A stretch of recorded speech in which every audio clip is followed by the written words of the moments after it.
Me había quedado en el anterior vídeo dar lectura y un breve comentario de algunos artículos sobre la caza del falco femoralis pichinchae en Estados Unidos. Antes de ello quería realizar una aclaración que las alocuciones o las declaraciones de los brasileros respecto a que el falco femoralis pichinchae es lento, es una mariposa, y que no tiene la maniobrabilidad de caza como se requeriría, digamos, para la caza de un tero, por ejemplo, fueron vertidas en, el, en una conversación publicada el 27 de julio por el usuario Confrado Campo, que me parece que está dirigido por Marco Cruz, Dorival Lima y Hugo Sousa. Esto fue el 27 de julio de este año. Y bueno, a ver, siguiendo un poco la pauta que indiqué, voy a dar voy a referir algunos artículos de caza del aplomado, mal llamado peruano, en Estados Unidos. Yo no podría empezar si no refiero a este primer documento, que sería Falcon for the Bush, que sería un halcón para los arbustos o para la maleza, un halcón para la maleza. Que en realidad el artículo tiene un título más largo aún, que es El campo, la muga y la cámara de cría. A Falcon for the Bush, Harry McElroy. Ahí está, por ejemplo, mire, General Varela 5458 Miraflores, Lima. Debe ser o debió ser la dirección de Harry acá en Lima. Y acá podemos ver lo que dicen el, el similar tamaño que tiene un torzuelo, un macho de peregrino con una hembra de perdiero. Ese peregrino claramente no es un Cassini, ¿no? Debe ser un migratorio. Y miren las alas. Con claridad el peregrino tiene alas más largas que el perdiero hembra, pero nadie se quejó de ello.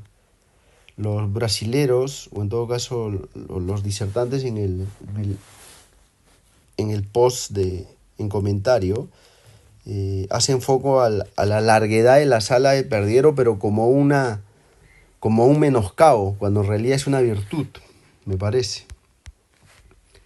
Este artículo es del año 1986 y refiere o tiene relato de caza de 1986, en los cuales en el año en el cual Harry McElroy cazó junto a Ojer Bengolea en parajes como la Quebrada de Chilca o también las marismas de Asia, ¿no?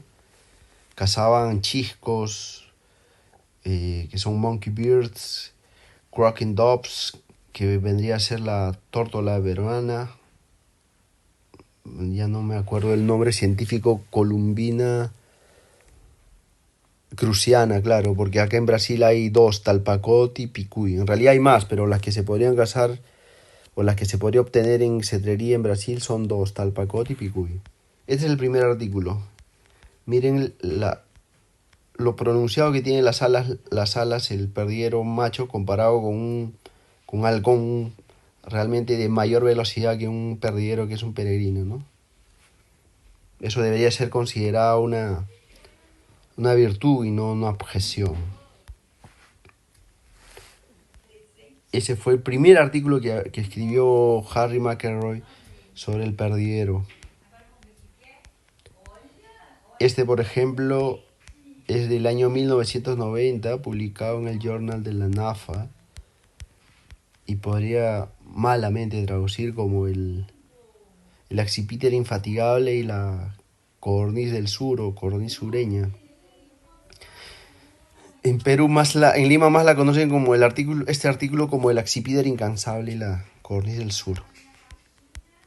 En este caso, acá vemos a Harry McElroy de espaldas, ya cazando bien tarde, con una perdiera,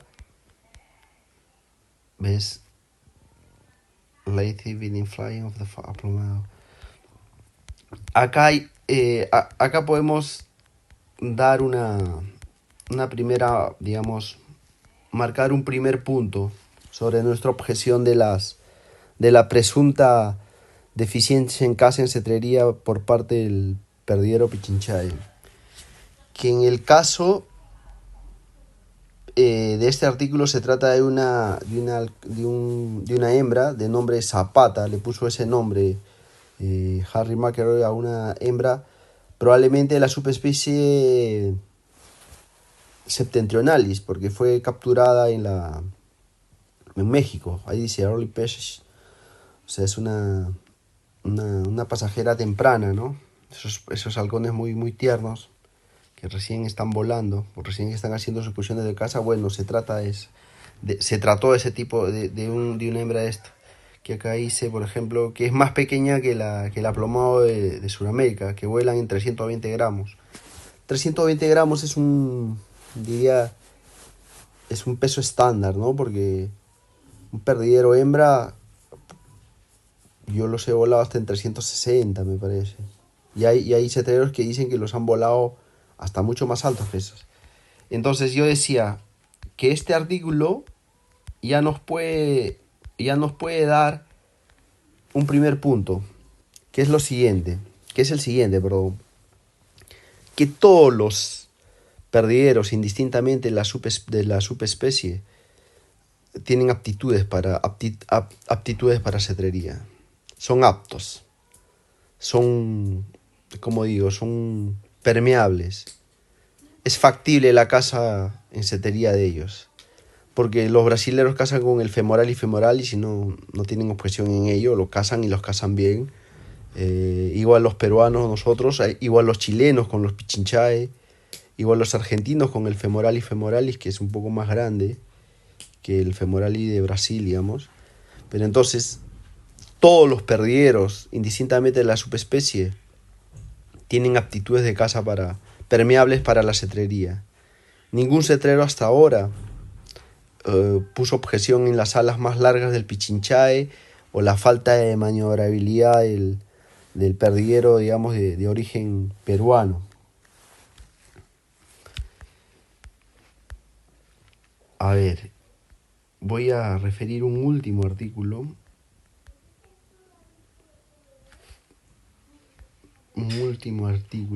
Por ejemplo. Acá vemos un perdiguero ya con un trackpack. Parece que es un macho. Es caza con halcones aplomados en Estados Unidos. Esta claramente es una hembra. El artículo es de James Ingram. Me parece que él también está envuelto en las primeras importaciones de perdigueros a Estados Unidos. Acá vemos ¿qué dice acá? Disculpen. El autor, o sea, es James Ingram con Sgt. Pepper. Sgt. Pepper en honor al disco de Beatles, ¿no? Sargento Pimienta. Dice que el aplomado deja el puño tras una presa. La aceleración desde un punto fijo debe ser apreciada. Claro, esto se hablaba, digamos, en esos conventillos del cetrería en Lima de inicio de los 2000, provocado, digamos, por la publicación del primer vídeo de José Luis Gagliardi, Ceteriano Tropical 1, en el cual se ve la escena de caza de un perdiguero macho contra me parece un guardacaballo, Crotopada sulcirostri, me parece que es el nombre científico, y secuencia seguida, lo mismo, pero ya con un accipiter, con un bicolor. Y me parece que yo escuché de Gagliardi que él que él colocó esa escena de caza del perdiguero con una ave lenta, como podría ser para un halcón el guardacaballo, diciendo para que se pueda, eso fue publicado para que sea observada la aceleración del perdiguero macho, que era igual o similar o parecida en esos primeros metros a un accipiter. Luego yo entrevistando a Denis Cisneros me dijo que eso no le parecía, que era, como dicen en Perú, un abuso tirarle un perdiguero a un guardacaballo. Pero bueno, esa es la, digamos, ese es el dato de color que podría decir acá, ¿no? Aquí está el autor con un perdiguerito macho, muy bonito, muy atento a casa, y bien la antena con el trackpack, ¿no? El guante muy pulcro, muy limpio. No hablaré más. Qué linda foto es esta, ¿no? Un aplomado persiguiendo una Mourning Dove. Nosotros decimos madrugadora a la Zenaida, no macrohora, sino a la auriculata. Pero para los efectos es lo mismo, ¿no? Mourning Dove o madrugadora o paloma madrugadora en Perú. Este es un lindo vuelo, una presa in natura, ¿no?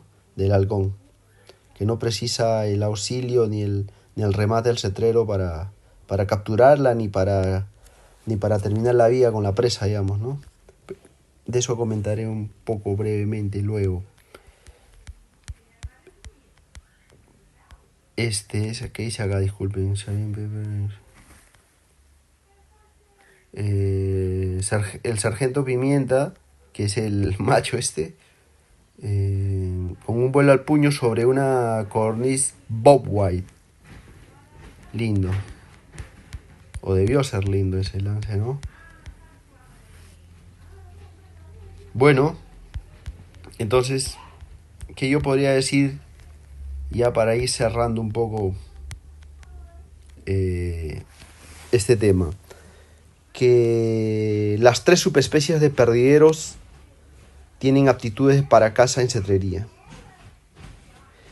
El perdiguero que revolucionó la caza con pequeñas rapaces en el mundo, no estoy hablando en Estados Unidos, en el mundo, tanto Europa como Estados Unidos, o el hemisferio norte o el hemisferio sur, como quieran llamarlo, ha sido el perdiguero Pichinchae. Ese mismo perdiguero que en Brasil lo denominan mariposa por no volar o por decir que vuela poco, o que otros indican que tiene poca maniobrabilidad. Ese mismo perdiguero es el que ha revolucionado la cetrería con pequeñas rapaces en el mundo, no en Perú. Yo, por ejemplo, he volado Pichinchae y he volado hasta el momento 2 hembras de femoralis femoralis, que es digamos, las 2 hembras oriundas de Brasil. No advertí ninguna diferencia. Halcones muy parecidos. El perdiguero de Brasil tiene las alas más cortas comparado con un peruano, digamos, con un Pichinchae. Tiene la cola también más corta. Son más cabezones. Una hembra de perdiguero femoralis femoralis, que es la que ocurre en Brasil, le puede caber la caperuza a esta hembra de 290 gramos, le cabe la caperuza de una hembra de Pichinchae o una hembra peruana de 340. O sea, son halcones muy cabezones. Tienen la cabeza más grande en comparación a un Pichinchae. Yo como dije, no me atrevería a indicar cuál es el halcón más rápido. No sé si el perdiguero, el femoralis femoralis es más rápido que el Pichinchae. Lo que veo, sí, una limitante en el perdiguero femoralis es su pequeño porte. Si ya me parece a mí pequeño el macho de Pichinchae, ya se debe imaginar que es un macho de femoralis, ¿no? O sea, sus limitantes me parece que es su pequeño porte, es más pequeño incluso que un peruano. Y yo noté en estos 2 ejemplares que volé, y ahora esta última que estoy volando, que sería la segunda, 2 hembras, un poco noté, puede ser de que hay un sesgo de confirmación en mi caso, y digamos lo que esté hablando o lo que diga en este momento no se ajusta a la realidad, pero noté cierta cortedad de dedos comparado con el perdiguero Pichinchae. Son dedos muy cortos y muy gruesos. Cuando los vi por primera vez, recordé que a inicios del 2004 pudo ser, Luis Vizcarra me mostró un Harpagus, creo que es un Harpagus videntatus, y un gavilancito, ¿no? Un gavilancito forestal, que ocurre también en Brasil. Eh, y yo noté en este Harpagus videntatus una cortedad de dedos y un grosor de dedos. Y eso mismo me parece con los que tuvieron las patas de los dos perdigueros hembras que volé. No sé si eso se replicará con perdigueros de otras latitudes en Brasil, pero podría dar digamos, una pequeña aproximación a ello, ¿no? Son halcones más pequeños, más cabezones y de patas menos pronunciadas que el Pichinchae. Son rápidos. Como un Pichinchae. O no sé si más o no sé si menos. Pero igual son rápidos, ¿no? Los perdigueros no tienen nacionalidad. Lo que tienen son subespecies. Entonces, obviamente, uno dice peruano porque el Pichinchaya fue conocido, el núcleo de todas esos halcones que se vuelan afuera ahora, me refiero a perdigueros aplomados, tienen una cuna común, que es que fue el huaico, ¿no? En un trecho del comentario de Dorival Lima, Dorival Lima refiere que el perdiguero, la mezcla de un perdiguero de argentino con peruano, que sería Femoralis pichinchae con Femoralis femeralis, no tenía maniobrabilidad en un galpón cerrado. Ese dato en particular, me lo refirió Freddy Pallinger cuando yo hablaba con él hace años, a mi corta llegada a Brasil. Y él me indicaba que era una pérdida de tiempo tener un halcón, digamos, que debería ser evaluado en campos de cetrería, destinarlo a control de fauna, control de palomas en un almacén cerrado, ¿no? Dentro de todo, de las declaraciones de Marco Cruz y Dorival Lima, hay algo que sobrevuela en el entorno. Hay algo que yo podría decir en mi condición de cetrero peruano-brasilero que ahora ejerce la cetrería en Brasil. Y es que los brasileros entienden que ellos vuelan mejor a los aplomados por cazar teros.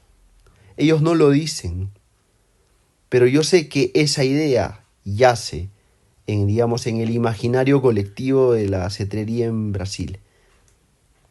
Los brasileños se hallan, que ellos vuelan mejor los aplomados que en otros países, porque ellos vuelan altero con un halcón chiquito, que sería en este caso el Femoralis femoralis. Bueno, ellos tienen sus razones por qué piensan esto o por qué pensarían esto. Yo llego a esta conclusión porque he escuchado muchos relatos, ya sea por terceras personas o por interpósitas personas, y también por labio propio, por declaraciones directas, de que ellos se consideran los que mejor vuelan aplomados a tero. Entonces, esa es una pequeña, linda y tal vez fatua discusión entre las presas o cuáles son las mejores presas para un perdiguero, para un aplomado, ¿no?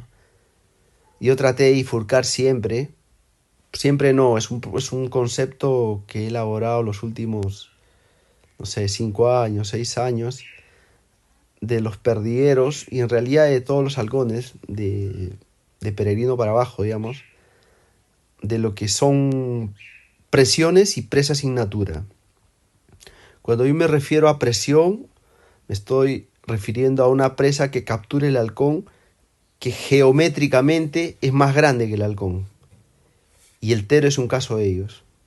Un tero, un quero, es más grande que un halcón, un aplomado de Brasil. Y sin embargo los cazan, ¿no? Es su símil, digamos, es lo que dicen, como podría ser el sacre alubara. Y la otra, o digamos la contraparte a una presión, a una presa que se pueda considerar una presión, es una presa in natura. Una presa que el congénere salvaje de tu halcón de setería podría capturar y de hecho captura en la naturaleza. Y que no necesita la asistencia de un hombre para abatirla, no necesita del hombre para rematarla, ¿no? Como sí necesitan con el tero. Ya escribí un poco esto sobre por qué creo que los brasileros consideran esto y esto, todo esto envolviendo, digamos, la caza del tero con el perdiguero. Y fue por Bob Dalton, principalmente, ¿no? Bob Dalton es el que hizo conocido este vuelo. Pero yo no sé si Bob, que recientemente ha fallecido, ¿no? Yo no sé si Bob Dalton, cuál era la estética que él buscaba en los vuelos con los perdigueros. No sé si los volaba bien también. Desconozco. Por lo pronto, parecería que a Bob Dalton le gustaban las batallas terrestres, ¿no? Entre el predador y la presa, que el tero aleteando y el halcón ahí agarrado del ala o del cuello del tero, para que luego, secuencias después, venga el cetrerio y remate a la presa ayudando al halcón. Bueno, eso es lo que consideran, lo que considero yo que es lo que sobrevuela en el entorno de la cetrería en Brasil. Sobre la maniobrabilidad del perdiguero Pichinchae en comparación al perdiguero Femoralis femoralis, yo no podría decir mucho, ¿no? No sé, solo he volado dos. Tienen tienen las colas largas, entonces pueden quebrar bien. No sé si el quiebre del Pichinchae es más acotado o mejor que el del Femoralis femoralis o viceversa, no lo sé. Lo que sí sé es que una presa o un ave por debajo de las 160 gramos no va a tener los vuelos acrobáticos. O sea, quiero decir, en otras palabras, que el tero sobrepasa los 160 gramos y no tiene las alas puntiagudas.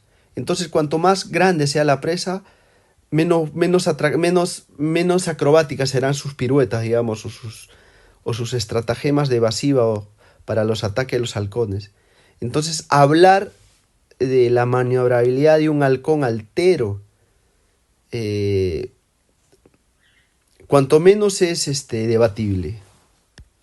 Porque maniobrabilidad yo la preciso, por ejemplo, para un pecho colorado, que a veces te da un vuelo de 150 metros y hace un quiebre cerrado que deja pagando al halcón, y el halcón se tira de largo. O a veces quiebra e igual no lo atrapa en el pasto. Un quiebre cerrado, por ejemplo, tiene la madrugadora. La madrugadora tiene un quiebre maleadazo, muy acotado, muy fino, muy corto y efectuado en un breve tiempo. Que con el peregrino arriba se lo saca de un quiebre. A diferencia de, por ejemplo, de la cuculí, que es la Zenaida, que sería Zenaida veloa, que es una paloma un poco más grande que la auriculata, pero no tiene ese quiebre. Entonces, como ven, por ejemplo, tienen alas puntiagudas y son pájaros que tienen menos de 160 gramos. Esas presas generarían en todo caso mayor maniobrabilidad en un halcón y no una presa como un tero, ¿no? Bueno, no quiero extenderme más. En resumen, considero y creo que hay datos, tanto en fuentes escritas como audiovisuales, y por esta me estoy refiriendo a vídeos, que dan cuenta que el Falco femoralis pichinchae revolucionó la cetrería con pequeños halcones en Europa y en el mundo. Y que todos esos halcones tienen relación directa o indirecta con los que fueron en su momento exportados por el huaico. lo otro que quería decir, ya para concluir, que el falco femoralis, el halcón que tienen aquí en Brasil, es un buen halcón, para parecería. Es un buen halcón. Es un perdiguero, no podría ser malo. Pero tiene una limitante, como refería, la limitante del tamaño, ¿no? Sobre cuál de ellos es más rápido, si el Pichinchae o el Femoralis, no sé, pero yo me inclino a pensar que un halcón que es en tamaño más grande, que tiene alas más largas y que tiene una complexión mayor, en largas distancias va a ser obviamente más rápido, ¿no? O sea, estoy diciendo de que a mí me parece que el Pichinchae eh, me parecería eventualmente que es más rápido que el femoralis. Estoy hablando en vuelos ya crucero, ¿no? Pasados los 200, 300 metros, cuando los perdigueros van como dicen en Perú, van al mango y los hombros se les pronuncian, la silueta del halcón ya, la cabeza del halcón ya no la ves, los hombros salen para encima, digamos, salen afuera, lo cual oculta la cabeza y las puntas de las alas hacen como una especie de C, como una C invertida o un boomerang. Ese tipo de velocidad probablemente yo no lo he visto con estas dos hembras que yo volé. Eh, pero también podría decir que en los ataques que tuve con el macho de Pichinchaí que se murió el año pasado, yo tuve ataques de los salvajes de acá y yo veía como un machito seguía por encima a mi perdiguero a una velocidad increíble, increíble, parecía un esmerejón claramente, le hacía pasadas, subía, bajaba, es un halcón salvaje, ¿no? Un halcón salvaje huele ese tipo, uno a veces ve su halcón de setería y piensa que es rápido y ve uno salvaje y se da cuenta que esa es otra cosa, es otro tipo de velocidad. Es un halcón aleccionado día a día en la naturaleza y que vuela en su tope de peso y cazando diariamente, ¿no? Bueno, eso es lo que yo quería decir sobre eso. No quiero que este vídeo se considere, o lo que tiene este vídeo se considere como un reclamo de nacionalidad a los perdieros. Estoy muy lejos de eso. Porque los Pichinchae también los tienen en Colombia y en Ecuador y en Chile. Eh, la única, el único objetivo que tuvo este vídeo fue esclarecer algunos puntos sobre digamos, la ductilidad del falco femoralis pichinchae que fue puesta en debate por los cetreros brasileros.